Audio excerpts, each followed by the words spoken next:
Bueno, estamos en vivo para arrancar un nuevo programa de Rosca y Tinto con un invitado estelar el día de hoy, la verdad muy agradecidos. Bienvenido Guillermo Moreno, gracias por estar acá, la verdad es un gusto para nosotros. El gusto es mío, chicos, así que los felicito por el emprendimiento, por la acción, por el programa y por el título que le han puesto, ¿no? Bien Rosca y Tinto. interesante. Sí, sí. Bueno, para la mañana el tinto, Sí, pero bueno, sí, bueno, pero Estamos con mate. estamos con mate. Rosca y mate hacemos hoy. Rosca y mate, así es. No, ¿Cómo anda gracias. Juan Cruz? ¿Todo bien? Hola Pablo, buenos días a todos los que nos están escuchando y bueno, repito las gracias a Guillermo. La verdad que para nosotros es un orgullo enorme poder intercambiar unas palabras con vos, hacerte algunas preguntas, sobre todo en estos contextos, ¿no? Sí, un contexto, la verdad, interesante para charlar de política, como siempre en realidad, pero bueno, ya que se vienen las elecciones. Guille, preguntarte en primer lugar, en primer momento, vos sabés que cuando surgió la idea de entrevistarte, un montón de compañeros, compañeras, nos escribían para venir a verte, saludarte. Mucha gente te escucha, en YouTube son increíbles la cantidad de reproducciones. Y la verdad que lo que vos estás haciendo, más allá de ser candidato, es un laburo de docencia también. ¿Cómo te encuentra este lugar de difundir la doctrina peronista, de hacer docencia política, de tener acá un montón de pibes que estén escuchando tu palabra? ¿Creía en algún momento tener este rol? Está bien. Lo que estás preguntando es muy atinado y la respuesta no es simple. Nosotros teníamos precisión de diagnóstico, nunca dudamos del diagnóstico, que este gobierno iba a fracasar porque el elegido de Cristina inexorablemente pensaba mal por ser socialdemócrata y iba a actuar peor. El conocimiento de Alberto Fernández viene de las charlas con él. Claro. Hace 30 años que lo conozco, más. Siempre dijo que era socialdemócrata, no lo ocultó. No es que mintió, dijo, no fue Kicillof que te decía que era marxista y terminó siendo socialdemócrata. Este dijo siempre, soy socialdemócrata. Después se dio un debate en la básica de la vuelta de mi casa, que uno siempre tiene ese corazoncito de... Y entonces, que aparte son los compañeros que te ven que hacer las compras, que sale, o sea, hay otro vínculo, ¿está bien? Una cosa es cuando lo que te ves y otra cosa es lo que te ves todos los sábados. Y entonces, bueno, Guille, había 2, 3, 4 compañeros que decían muy queridos por mí, decía, bueno, pero dale a Alberto Fernández, aunque sea hasta marzo. Te estoy hablando de unos debates en agosto, ¿no? Claro. Le dije, miren, muchacho, no tengo ningún problema, se lo vamos a dar. Solamente vamos a perder 3 meses de algo que también va a pasar, que el fracaso del gobierno va a arrastrar al peronismo, va a arrastrar la causa. Podemos perder la causa. Claro. O sea, vos imaginate la angustia de los compañeros cuando escuchan que podés perder la causa. Porque sí, el arrastre que te hace, digamos, la derrota va a ser de una magnitud tal, producto de la mala gestión de este gobierno, que por primera vez vamos a estar en peligro de poder decirle a las generaciones que nos siguen que hay una causa maravillosa que expresa la verdad. Porque conducir al pueblo a la derrota no es un tema, se termina. Sí, sí. Y sobre todo cuando el mundo facilitaba la instalación de políticas peronistas. O sea, se daba una contradicción de que cuando acá que administrar al peronismo la cosa pública era muy sencillo porque éramos ampliamente mayoritarios, el mundo te soplaba en contra. Y que ahora el mundo te iba a soplar a favor porque Trump había terminado con la globalización, etcétera, etcétera, pero te venía un gobierno socialdemócrata, posmoderno, lo que fuera. Y que eso podía traer consecuencias muy graves. Bueno, de ahí tenés que definir la línea de acción, porque ante ese diagnóstico tenés que salir a la cancha. Y nosotros salimos a la cancha para preservar, y lo dijimos, nosotros vamos a hacer esa llamita de los viejos calefones que le decían piloto, para que algún día otra generación lo haga llamarada, pero tenga de dónde arrancar, porque si no tenés el piloto prendido de esos viejos calefones es muy difícil. Ese era nuestro objetivo. Y empezamos despacio, por eso fuimos contundentes, trazamos la raya en el sentido de decir, no tenemos nada que ver con este gobierno, no aguantamos que lo que pasa es que Moreno quería ser funcionario y no lo dejaron, todas esas pavadas. Fui claro en eso, trazamos la raya, Y después era cuestión de esperar que el mensaje, si era verdadero y si era correcto, fuera construyéndose entre todos. Ahí vino la pandemia y fue la primera demostración de pensar mal y actuar peor. El presidente, para febrero de ese año dijo, bueno, no creo en los planes, había que dejarlo hablar, Alberto, no creo en los planes, con lo único que hizo el peronismo fue planificar toda su vida. Empezó a vérsele el hacha muy rápido. La entrevista con Fontevecchia, que fue muy esclarecedora, donde él confiesa su socialdemocracia. No era Moreno que decía, yo lo conozco, muchacho, este es socialdemócrata. Él dice, Fontevecchia le hace la pregunta diciendo, ¿hay algunos dirigentes que dicen que usted es socialdemócrata? ¿Podemos decir que usted? Sí. Bueno, listo. Y después esa declaración terrible de que entre la economía y la salud elegía la salud, que no se entiende, como un dirigente político puede pensar que sin una buena economía va a haber salud, como si fuera algo exógeno al ser humano, ¿no? Claro, una cosa increíble, ¿cómo vas a pensar que si no comes no vas a tener? No, bueno, le damos de comer porque le regalamos plata. ¿Y cómo va a pensar que la economía es emitir plata? Pero ¿cómo va a pensar? ¿Qué persona con sentido común dice, no, la economía es emitir plata? Pero es una cosa increíble, más en la Argentina.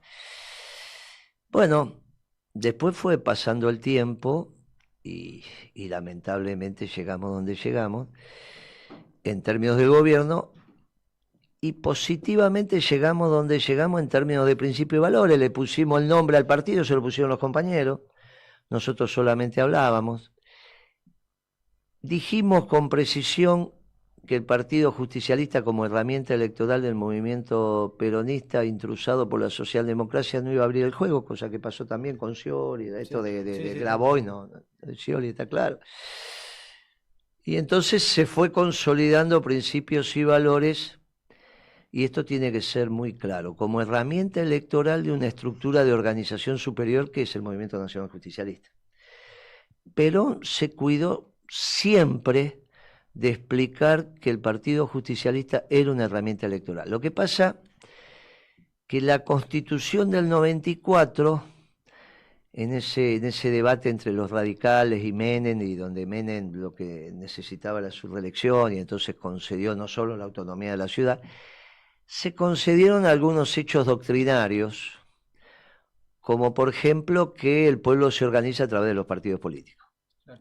No a través del movimiento. Podían no haberlo puesto. El partido pasó a ser más importante. Bueno, vos podías haber puesto en la Constitución, el pueblo busca diversos modos de organizarse, uno de los cuales son los partidos. Bueno, en vez de poner esto, dijeron, la Constitución, aceptamos los distintos caminos que toman los pueblos para darse su organización. No, dijeron, se organiza a través de los partidos políticos. Y la práctica política después fue indicando que el presidente del partido y el apoderado terminaban decidiendo las listas. Reemplazaron a la estructura organizacional del movimiento. Esto no había pasado ni con Menem, por eso Menem daba tanto juego interno. Después te ganaba, pero daba el juego interno. Esto en realidad cerraron, digamos, hicieron una estructura de representación del conjunto a través del presidente y el apoderado. Digamos, por eso la metodología es ideología, digamos, no resuelvo el tema en una disputa o en un consenso, buscando el consenso, sino yo represento al conjunto. Claro. Ya no es una visión peronista. Y eso te genera también un poco la política sectaria. Bueno, claro. Y en el límite te lleva al partido único. Claro. Digamos, cuando uno dice, ¿por qué pusiste YPF en manos del Poder Ejecutivo? Si vos no tenés la visión de que vas a ganar de ahí para siempre todas las elecciones. Porque si perdés las elecciones, el que viene es el que maneja YPF. De hecho fue Aranguren. Claro. En el gobierno de Macri fue claro. Para eso que se hubiesen quedado los de Repsol. Entonces, si vos lo hubieses puesto en el confederal de la CGT, entonces es al margen de lo que pasa en la arena política en términos electorales. Porque hay un tema estructural de la economía que vos la ponés en el lugar. Entonces fue creciendo la herramienta electoral, finalmente hay una oferta electoral de principios y valores en representación de lo que nosotros creemos que es el movimiento peronista en tanto y en cuanto asumimos su doctrina. Bueno, ahí tenés el desenlace de decir, che, pero podría ser que no fueras mayoritario. Entonces significaría que la doctrina dejó de ser. No, significa que el objetivo que te planteaste, que de la doctrina estuviera en la contienda electoral, esté. Y entonces podés juntar, convocar, y lo que vos tenías como situación extrema, enero, febrero, marzo del 16, de que podía desaparecer el peronismo, hoy ya no. Entonces, todos los que están escuchando hoy, están acá presentes, sabemos que el peronismo está vivo, al margen de lo que pase cuantitativamente en las próximas elecciones, que también es cierto que está abierto. Claro. Porque nadie hoy jugaría su patrimonio a que Massa va a ser el candidato el 22 de octubre. Porque puede pasar cualquier cosa. De hecho, De Pedro era el candidato, grabó y bajó su lista porque era el candidato, y a las 3 horas tuvo que subir la lista porque dejó de ser el candidato. A eso obviamente que lo habló con Guado De Pedro. O sea, ni Guado sabía que dejaba de ser candidato en 15 minutos. Pregunto, Guillermo, y en esto que estás diciendo, ¿cómo crees que juegan los egos personales? Nosotros desde acá de la provincia de Santa Fe tuvimos a confesión de parte, gente que participó de hecho como candidato a gobernador, que en este mismo programa nos dijo, miren, en el cierre de lista primaron los egos personales o cuestiones de la índole personal por sobre el armado de listas competitivas. ¿Crees que a nivel nacional pasa algo similar en esa cuestión? ¿De que hay recelos? O sea, extremos, que quizás siempre existieron, claro, pero hoy exacerbados. Son ligas distintas. Claro. ¿Está bien? Ahora, la Liga Nacional, cuando vos estás decidiendo los destinos de la patria, no está atravesada simplemente por el hecho del ego. Descarto el ego en términos de lo que ustedes lo están planteando. Sí, esa historia de pensar que sos el que representa, y eso es así, pero no es un problema de ego. Pero lo que uno ve en la Liga Nacional es que priva una importante irreflexión que se ve en la elección del candidato. No es serio poner de candidato al ministro de Economía que está fracasando. No tiene sentido. Claro. No tiene sentido. Y pensar que el ministro de Economía es exitoso es forzar de verdad la realidad. Tenés 100 y pico de inflación, tenés esto, tenés aquello, todas las cuentas macroeconómicas están hoy peor que con Guzmán, que a su vez estaba peor que con Lacunza, que estaba peor que con Duhovne, que estaba peor que con Pratgay, que están peor que con Kicillof, donde empezó este ciclo con la devaluación, de este ciclo económico con la devaluación de enero del 14. Pero, ¿qué es más grave? ¿Una disputa de ecos o una irreflexión en la Liga Nacional? Y la Liga Nacional. Ahora, cuando vos vas bajando, más que el ego, yo te diría que es un problema muy serio de pertenecer. Porque hay un diferencial de ingreso muy grande entre pertenecer y no pertenecer. Claro. La alfombra roja, el chofer, pero aparte la retribución mensual es muy distinta. O sea, decir que se discute mucho en términos de tu disponibilidad de caja. No, de la personal, para vivir, claro, pertenecer. Claro. Pero antes, ¿y por qué eso ocurre? O sea, en términos filosóficos, ¿por qué ocurre y no ocurría en la época del general Perón, por ejemplo? Muy bien. Primero, al menos en mi época, porque te mataban, a que sacaba la cabeza fuera del tarro. O sea, dedicarte a la política jugaba lo máximo que tenías, que era la vida. Y después porque pertenecer o no pertenecer no te hacía una vida distinta. En términos de ingreso, estar en el sector privado.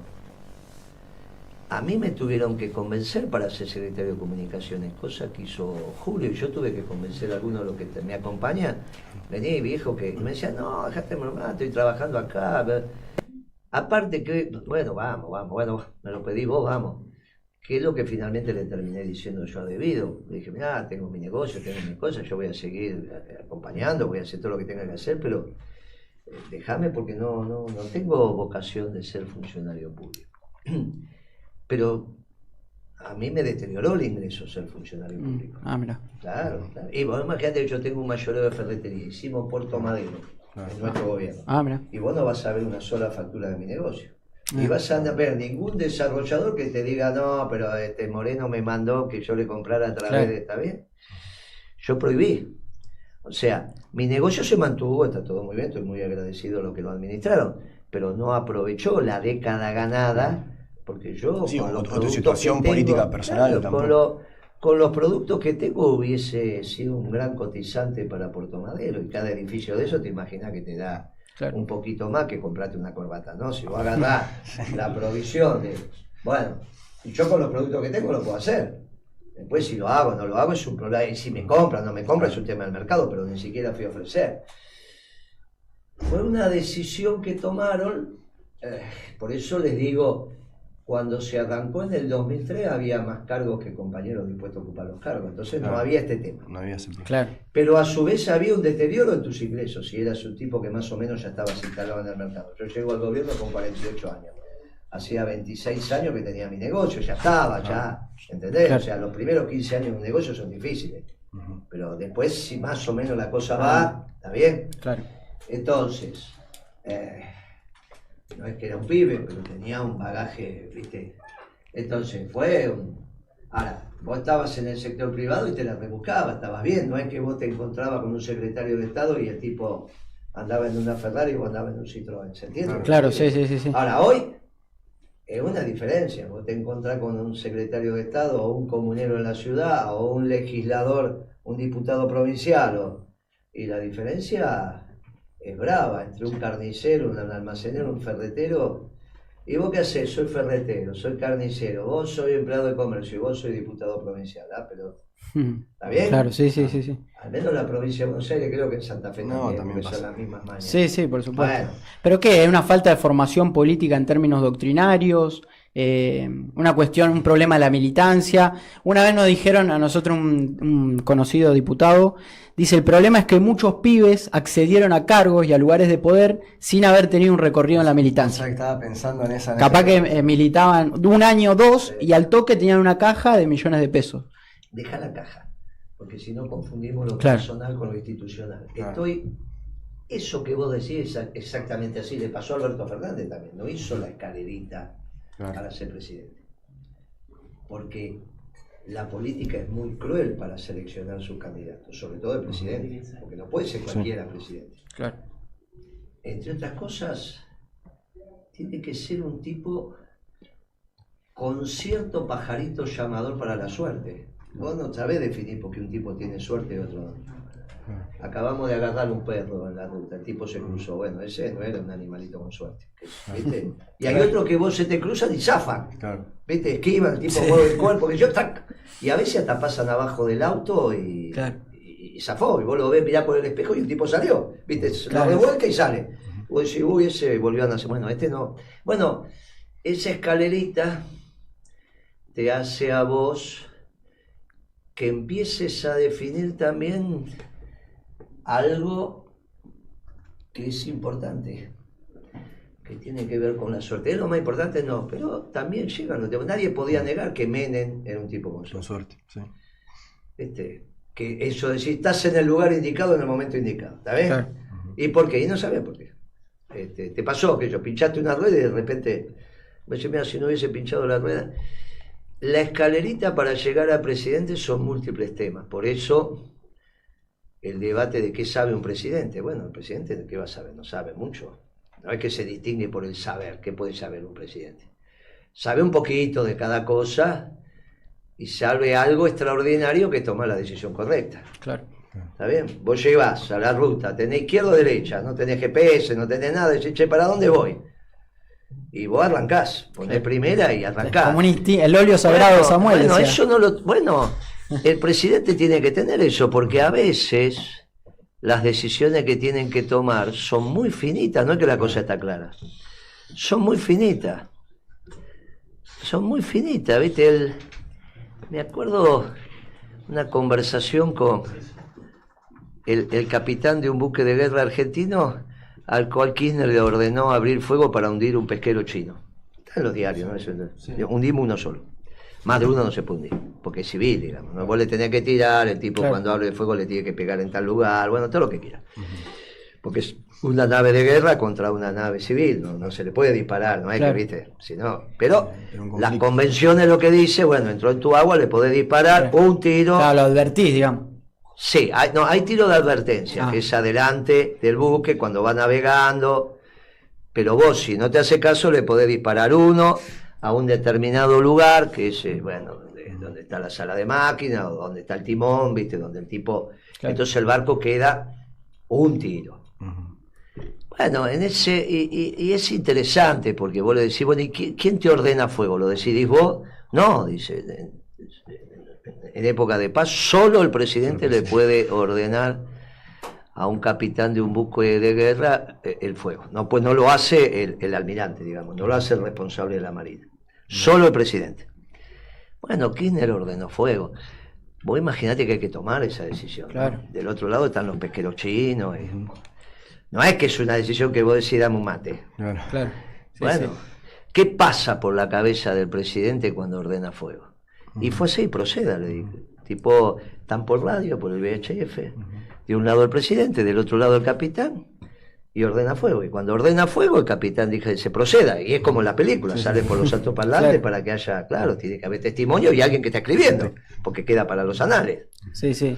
Y hoy, vos, ¿qué analizás? Ahora, eso es un tema.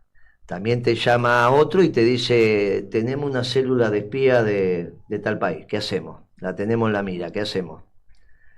Y vos tenés que tomar decisiones. Claro. Por eso, cuando el juez federal de Dolores indagó a Macri, yo dije, mire que a los jueces por ahí no les da las tripas para entender lo que son los secretos de Estado. Claro. Porque bueno, te haces la película y lo que... Mirá que estas cosas pasan. Por eso tenés la contrainteligencia. Bueno, el trabajo de presidente es un trabajo muy arduo. Muy, muy arduo. Y van llegando los que finalmente aguantan la maratón. No es para cualquiera. Claro. Alberto Fernández no atravesó esa maratón. Macri la atravesó y te guste o no, sí, empezó en el 7, en la capital. Y pegó el zarpazo. Errores del oficialismo, no acompañaron a Scioli, no hicieron, ya lo terminó demostrando Álvarez Agis. Eso dijo, no hicimos lo suficiente para que Macri, Álvarez Agis, el vice de Kirchner. Sí. Entonces, bueno, pero hizo el caminito. Kirchner hizo el caminito. El tipo hizo el caminito, claro. Y a último momento tuvo una discusión relevante con Cristina, porque Cristina no quería que fuera el candidato de Duhalde. No quería. Yo ya estaba escuchando acababa de insertarme, pero ya participábamos en ese debate. Cristina no estaba de acuerdo en que Skinner vaya con sea el candidato de el que era el candidato de Duhalde, seguramente ganaba la elección, como pasó. Por la estructura partidaria. Guillermo, nos están viendo que hagamos un pequeño corte. Con gusto, vi el gesto tú. Bueno, estamos en vivo nuevamente después del cortecito y tenemos unos minutos más con Guillermo. Y Guille, recién hablabas del contexto un poco geopolítico favorable y no quería dejar de preguntarte en torno a eso. En caso de vos, si serías presidente, digamos, en términos de defensa, de los conflictos que puede llegar a tener Argentina a futuro, relacionado al Atlántico Sur, bueno, Malvinas, la cuestión de los recursos, preguntarte en torno a eso, ¿qué estrategias de defensa crees que tendría que tener Argentina de cara a futuro en este mundo tan belicoso, ¿no? Y además, preguntarte particularmente, que muchos me lo han preguntado, el tema de la nacionalización del litio. ¿Por qué considerás que no es la medida correcta? Muy bien. Primero, saco el tema Malvinas del tema de defensa, porque Malvinas es una usurpación. Claro. Y vos lo que tenés que evitar es que te entren al territorio o que en todo caso se queden. Porque si vos lo metés en el tema de defensa, me parece que lleva a situaciones complejas. Entonces, como la hipótesis de defensa de la Argentina es la nación en armas, nuestro pueblo no está en Malvinas. Por lo tanto, no se puede hacer cargo de la defensa de Malvinas. Sí nos podemos hacer cargo de la defensa de la Antártida y de todo el territorio continental y lo que nos corresponde del espacio en términos marítimos. Que hoy la Argentina es un bife de chorizo, pero también es un filete de merluza, ¿no? O sea, somos mitad y mitad casi. Sí, sí. Así que eso es muy importante. Eso es muy importante que lo tengamos en claro, porque que somos un pueblo marítimo no está tan claro, ¿está bien? Seguimos pensando en la Pampa, claro, y la verdad que tenemos ahí, hay que empezar, sobre todo ustedes, las nuevas generaciones, esto. La defensa es la infantería de marina, una estructura de defensa en combate de costa, que son los cuadros que van a organizar a la nación en armas. Ellos conducen. ¿Cuál es el rol de las Fuerzas Armadas? Conducir a la nación en armas, porque están aptos profesionalmente para conducirlo. Claro. No es que vos sabés conducir un pelotón o sabés conducir una brigada. ¿Quién sabe? Los que se formaron para eso. Sí, ¿está bien? Sí. Después, medios más, medios menos, no importa. Vos una vez que tenés la voluntad del combate. Por lo tanto, Malvinas, pongámoslo en el esquema de geopolítico del Atlántico Sur, donde por primera vez tenemos una mirada común con los brasileros. Eso es muy importante. Ya eso nos da una potencia regional, y nosotros a ellos, porque le vienen por el Amazonas, ¿no? A través de los franceses. A nosotros ya nos vinieron los ingleses y a ellos le van los franceses. Es bien interesante ese diálogo con Brasil en ese lugar, mucho más importante que el tema económico comercial. Claro. Sí, es mucho más importante. No, esas son todas pamplinas. Lo que sí empezás a tener, por la propia necesidad, es una mirada común sobre el Atlántico Sur, y el otro actor relevante son los británicos, son los otros que están por Malvinas. Claro. ¿Está bien? Así que ahí, cuando nosotros decimos América para los americanos, nos sacamos a los ingleses y sacamos a los franceses de la visión del Atlántico Sur, y empieza a ser una cuestión de América, al menos hasta donde llega. Claro. Del otro lado vendrán los sudafricanos, angoleños, los que les corresponde, pero no los británicos. O sea que eso, como estrategia, es interesante. Vos tenés que generar dentro de Occidente las alianzas para que eso se dé. El tema del litio, ahí hay un tema sustantivo de avance tecnológico, pero de avance tecnológico de punta, que juega ahí sí la información que obtenés.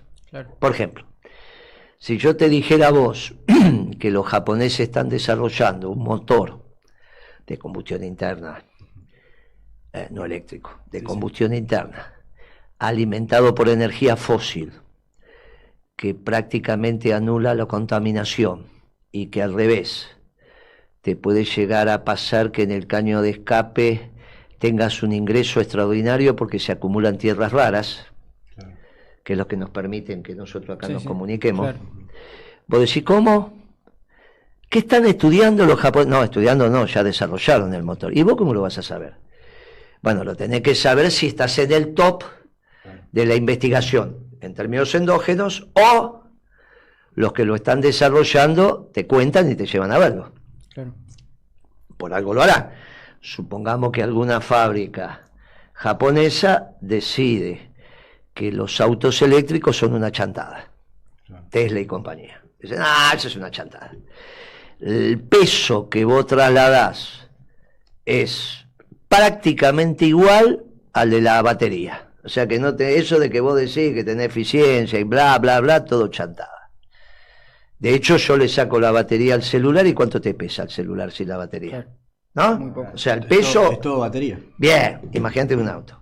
Claro. Imagínate un tractor. Creo que la tienen todo en el piso. Bueno, entonces, esto es casi información para la toma de decisión de las autoridades superiores. Claro, cuando vos llegás a esa información, que a ver, como dicen, no, por eso no lo escuché, no lo leí, bueno, ya lo vas a leer. Claro. Tenés que hablar con los tipos que están desarrollando eso o que accedieron. Parte de eso es el movimiento obrero, porque el movimiento obrero está de punta en eso, pero tenés que hablar con lo que tenés que hablar. Bueno, ahí se arma un tema que te permite tomar decisiones desde otro lugar. O sea que vos lo del litio lo dejarías en las provincias. El litio es un tema, ¿hasta cuándo tenemos ventana de oportunidad? Y está en una tablet, en una computadora portátil, en los celulares, bueno, me parece que por ahí canta garay. Claro. Pero bueno, hay que estudiarlo, hay que seguir. Hay que pensarlo. Claro. Sobre la propiedad. Nosotros somos peronistas, no marxistas. Entonces saquémoslo del tema litio y pongámoslo en el tema petróleo. ¿Vos le hubieses dado al presidente la propiedad de YPF? Bueno, Cristina se la dio. ¿Qué te llevó a esto? A que tenés que ganar todas las elecciones, como lo dijimos, porque si no el que viene es el presidente, el que maneja YPF, porque es el accionista. Y entonces la asamblea de accionistas elige el directorio, por mayoría, y el directorio elige el presidente. Por lo tanto, eso está todo cocinado. El controlante pone el presidente. Sí. Tenés el 51% de las acciones de YPF. O sea que Aranguren terminó manejando YPF. Bueno. La verdad que entre Aranguren y los gallegos te quedás con los gallegos. De Repsol. Claro. No hiciste ningún negocio. Salvo que se lo hubiese dado al confederal de la CGT.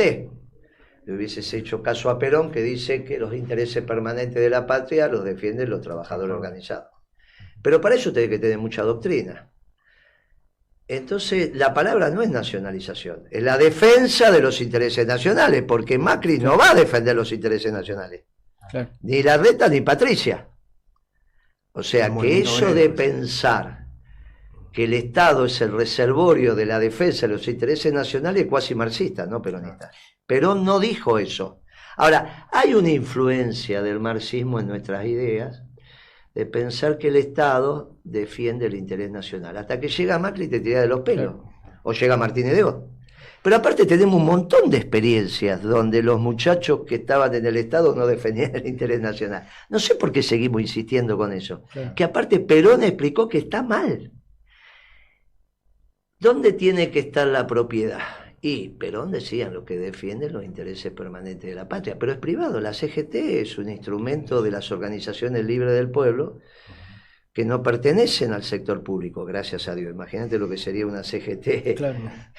pública. Es ridículo esto. Entonces, nosotros no somos estatistas. Ahora, las políticas de energía son nacionales. La propiedad son de las provincias, pero las políticas son nacionales. Claro. Y como lo que define no es la propiedad. Lo que te define el set de precios relativos de coto no es la propiedad de coto, nunca está en discusión la propiedad de coto, es que vos te pongas de acuerdo con coto sobre el set de precios relativos, y te pusiste de acuerdo muy fácil si nunca te dice que no coto, claro. Ni Carrefour, al menos cuando vos tenés el principio de autoridad, pero para eso tenés que tener la capacidad de definir las políticas con precisión, no con déficit fiscal o déficit comercial, porque entonces cuando Coto te pregunta cuánto va a estar el dólar a fin de año y vos te quedás callado, es ridículo. Le tirás un problema al tipo, o sea, le decís, che, Coto, ordenemos el precio de la... Dale, ¿y cuánto va a estar el dólar a fin de año para acá? Ah, no lo sé. Y bueno, ¿y entonces cómo es? ¿Cómo hace el plan de negocio el tipo? Por eso ordenar la macroeconomía es tan importante. ¿Qué es lo que hicimos en la década ganada? Creo haber contestado, ¿no? No sé si algo en el chat. Yo tengo una pregunta ahora que debe ser la última, porque soy larguero, ¿viste? Sí, somos todos largueros. Es una de las últimas. Hablábamos de planificación hoy. Y bueno, supongo lo conocerás a Matías Culfas. Él acusa de que no hubo planificación en la década ganada. De hecho, escribió un libro sobre eso. Bueno, yo lo conocí a Culfas cuando venía de la mano de Mercedes Marcó del Pop. Sí. Tanto en el Banco Nación como en el Banco Central, que es el caminito que hizo Mercedes. Era un muchacho que se sentaba en las reuniones y no opinaba, digamos, venía a escuchar. Después me enteré que era amigo de Alberto, yo no lo sabía. Entiendo que es a través de Marcó del Pon, que sí era amiga de Alberto, claro. Que hacía parte del grupo Callao. Sí. No es un muchacho que venga del aparato productivo, no sé por qué lo pusieron ahí, porque su carrera la hizo en el sistema financiero. Claro. Y en el sistema financiero en nuestro gobierno no era relevante el sistema financiero, porque el modelo de desarrollo se hacía en el Ministerio de Economía y en el Ministerio de Planificación. Por eso se llamaba planificación. Así que si él dice que no hubo planificación y Kirchner inventó el Ministerio de Planificación, hay un lío. Ahora, que él lo resuelva como quiera. Capaz que él piensa que la planificación es un grupo de técnicos que opinan por el sector privado. Claro. Y dicen, no, en Santa Fe Capital te tenés que dedicar a hacer la mejor manteca de la Argentina, todo haciendo manteca. Y vos te lo quedás mirando y decís, pero ¿qué le pasa? Imagínate lo que sería Kicillof y el equipo de Kicillof, que no sabe la diferencia entre un remito y una factura, planificando la economía. Quizá él tenga esa visión pseudo-marxista. Kirchner inventó el Ministerio de Planificación, no existía. Y se lo dio a su brazo derecho, que era debido. Claro, claro. Y entonces, cuando uno completa el ciclo de reactivación económica, que podemos situarlo allá por 2012, 2013, sí, una situación de pleno empleo, de la fábrica funcionando, la gente trabajando. ¿Cómo evitamos una restricción externa? ¿O cuál es el estadio posterior, digamos, para no caer en una devaluación, bueno, que fue el camino que tomamos, ¿no? Eso es lo que hizo Perón con el Congreso de la Productividad, y fue el debate que se armó en nuestro gobierno, que eligió la salida facilista de la devaluación. Yo fui autorizado a empezar a pensar el segundo Congreso de la Productividad y el Bienestar General. De hecho, junté en mi oficina los 15 dirigentes empresariales, más que dirigentes empresarios, más importantes de la Argentina, y los 15 dirigentes sindicales. Nos pusimos de acuerdo en eso. A la noche me llamó Cristina y me dijo, no podemos seguir para ahí, donde manda capitán no manda marinero. Y obviamente ella ya sabía ahí que el modelo que venía era de la devaluación. ¿Y por qué Cristina toma esa decisión? No lo sé, creo que en el mismo momento inventa esa secretaría extraña que pone a Foster, empiezan los arrebatos socialdemócratas. La salida es la que encontró Perón, porque nosotros llegamos al mismo lugar que llegó Perón en el 52. Claro. Que no agotamos el modelo, lo completamos, pero teníamos un claro problema de restricción externa, por eso nos tenemos que hacer cargo de administrar el comercio exterior también. Sí, claro. La administración del comercio exterior empieza tenuemente 2011 y ya con bríos 2012 y 2013 ya tenías que dar un resultado, ya tenías que salir de ese esquema. Pero bueno, no se dio y pagamos las consecuencias de esas malas decisiones. Decir ahora que todo es producto, bueno, obviamente los que están escuchando del otro lado dicen, bueno, eso es un análisis economicista y otras causas, obvio que todo es multicausal. Pero déjame que ponga bastante atención en esto, porque esa devaluación cambió el ciclo de acumulación de capital y volvió el especulativo rentista. Claro. Guille, ya la última, porque imagino que te tenés que ir. Vos sabés que leí en un libro una vez que a Kirchner le proponen el hecho de derogar la ley de entidades financieras, viste que se habla mucho de esto, y que Néstor dice si yo hago eso, al día siguiente tengo una corrida y no me permiten gobernar. Primero, preguntarte si crees que puede ser posible esta respuesta, y segundo, si es necesario derogar la ley de entidades financieras que tanto se habla. Me lo han preguntado varias veces. Los bancos no son un factor de poder. Es duro esto que digo, porque del otro lado, pero ¿cómo el Banco Galicia y el Banco Macro van a ser factores de poder si vos tenés el Banco Nación? Claro. Es como que vos me digas que manejás YPF y el que te ordena el mercado es Shell, que tiene el 20% del mercado. No, la verdad que no. Claro. Por lo tanto, siempre es los factores de poder aquellos que tienen menos autonomía de las políticas públicas. El sistema financiero, vos creás el dinero, tenés el Banco Central definir la regla de juego y encima tenés la panadería más grande. Claro, que el Banco Nación. Es ridículo. Y encima el Banco Provincia. Ahora que Brito es un muchacho, lamentablemente murió, que entendía de esto y se manejó, que desde una cueva llegó a manejar un banco, sí, está bien, pero de ahí a decir que es un factor de poder, muchacho. Amigo de Sergio Massa, ¿no? Jorge Brito. Bueno, Sergio Massa, amigo de Brito, claro. Y de Vudú. Sí. Que ahora lo echaron y de casi todos los que pasaron por el ANSES. Por eso son los detalles de la política. Estábamos hablando de los núcleos duros. Igual la sal y la pimienta vale la pena, pero no. Por eso, la política monetaria la hace el ministro de Economía, la instrumenta el Banco Central. Claro. No es que es autónoma de todos los gobiernos, la autonomía, muchachos, es la política económica. Así que hay que hacer lo que hay que hacer. Los factores de poder en la Argentina, puede haber alguno más, pero son 6. La sociedad rural, el grupo Dominio, que es el que maneja Clarín. Es Techín, no hay ninguna duda, fabricante del acero, Techín y demás, ¿no? Con sus distintas empresas. Como grupo estoy hablando. Es Aluar, aluminio, es Arcor, es Aceitera General Dehesa, y no mucho más. Ahí puede tener alguno más que se me esté escapando. Recién me preguntaron cuándo se le eran los 8 ministerios que digo que va a haber, y bueno, siempre decís 7 seguro, el 8º tenés que ponerte a pensar. Puede ser que haya otro que hoy no lo estoy... Claro, pero son estos, muchachos, es eso lo que tenemos que hacer. Esos tienen autonomía de las políticas públicas y tienen espalda. Y ahí tenés que ordenar la política que vos tenés que hacer. Siempre entendiendo que es preferible la rural. Se me falló, ¿eh? No dije la rural. No, fue el primero que nombré. Entonces, siempre tenés que tener claro que es preferible morirse de hambre de pie antes que comer un pollo de rodillas. Sí. Esa es la soberanía nacional. E implica que nunca tenés que tomar una decisión en contra de tu pueblo o en contra del interés nacional. Bien. Bueno. Si vos haces eso, todas las políticas que tomes van a ser correctas. Claro.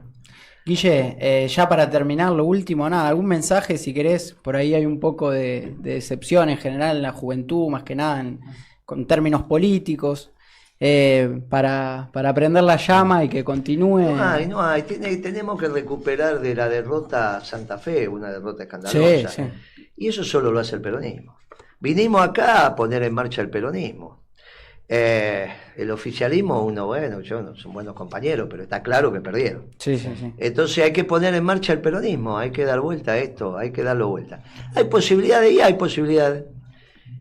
Por eso convocamos al milagro del próximo gobierno peronista, sabiendo que los milagros lo hacen los pueblos. A ver si van a pensar que solo lo hace Dios sin el instrumento que es el pueblo. Así que hay que movilizar al pueblo. Movilizamos al pueblo y el peronismo va a ser el milagro de un gobierno peronista. Y si no hicimos algo que debíamos hacer, que es que nuestra doctrina verdadera está vivita y coleando. Ellos querían terminar con las raíces del peronismo y no pudieron, si no, no estaría todo esto que está acá. No, por supuesto. Así que, olvídate, nosotros estamos con misión cumplida. Ahora, vamos por más, vamos por mucho más, que es el próximo gobierno peronista. Por eso le pedimos a los santafesinos que hagan el milagro. Y eso es lo que vamos a decir en nuestros actos. Nos encontramos con los empresarios, con todo lo demás. Muchachos, vamos por el milagro. Buenísimo, Guillermo. Hablando de actos, me pasaron un papelito para que te pregunte sobre un acto en Florencio Varela. Entiendo que está en organización. El 6, el domingo que viene, nos vamos a juntar 80, 100, 120 mil compañeros a conmemorar,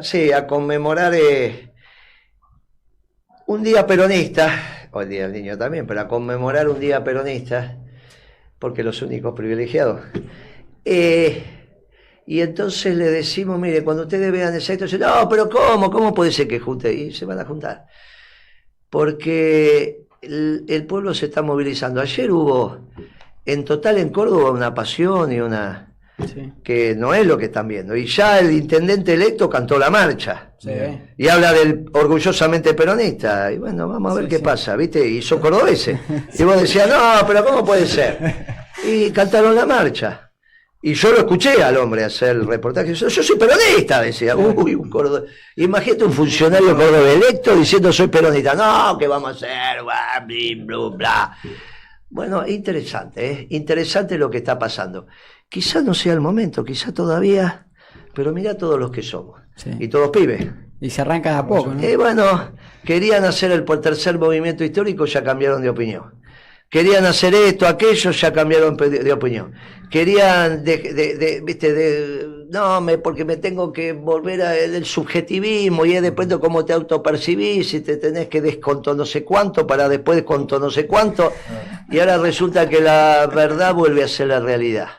No, pero si la verdad, bueno, ya empezamos a ganar ese debate. Sí, sí. Que empezamos a ganar el debate, le empezamos a ganar el debate a los posmodernos en términos intelectuales. Ya no lo defienden con ese ahínco que tenían. Ya no te dicen las pavadas que te decían. Damos fe, por lo bueno, menos. falta que en el terreno político. Puede ser ahora, puede ser, acortamos tiempo. Y si no, será la próxima. Sí, son procesos, ¿no? Y ese proceso que es mucho más importante que los hombres, como dice el Papa. El Papa Francisco. Muchachos, gracias. Gracias. Hasta la próxima. Gracias también a Fito Arias que hizo posible la entrevista. Muchas gracias. Gracias Fito, a Satélite Azul, y a Satélite Azul, compañero acá de la producción. Pedimos que se suscriban al canal, todos los que están escuchando. Y bueno, nos veremos. Nos la próxima, vemos. Rojo Tinto. Y encima no le comí ninguna mano. ¿Podemos hacer una foto? Dale, por favor. Guille.